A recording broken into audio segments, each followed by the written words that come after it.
ఒక టేబుల్‌లో ఉన్నటువంటి కాలమ్ డిలీట్ చేయాలంటే ఫస్ట్ మనం ఏం చేయాలంటే, ఆ కాలమ్ సెలక్షన్ చేసుకున్న తర్వాత కాలమ్ అంతా సెలెక్ట్ అవ్వాలంటే కంట్రోల్ షిఫ్ట్ డౌన్ యారో కొడితే గనక కాలమ్‌లో ఉన్న డేటా అంతా సెలెక్ట్ అవుద్ది.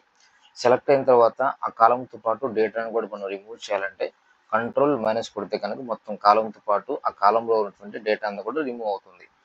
అదే విధంగా ఇక్కడ మనం చూస్తే గనక పైన ఆహ్, ఒక కాలమ్ డిలీట్ చేసిన తర్వాత పైన మనకేందంటే టేబుల్ టైటిల్ ఇచ్చాం కదా! టేబుల్ టైటిల్ కాస్త లెంత్ ఎక్కువైపోయిందనమాట. ఆ ఎడిషన్ లెంత్ మనం డిలీట్ చేయాలంటే ఏదైతే కాలమ్ ఉందో దాన్ని సెలక్షన్ చేసుకున్న తర్వాత కంట్రోల్ మైనస్ కొడితే గనక అది కూడా డిలీట్ అయిపోతుంది.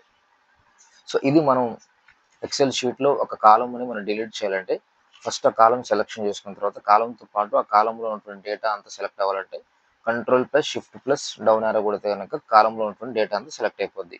సెలెక్ట్ అయిపోయిన తర్వాత దాన్ని డిలీట్ చేయాలంటే గనక కంట్రోల్ మైనస్ కొడితే గనక ఆ కాలమ్ అనేది డేటాతో సహా డిలీట్ అయిపోతుందనమాట.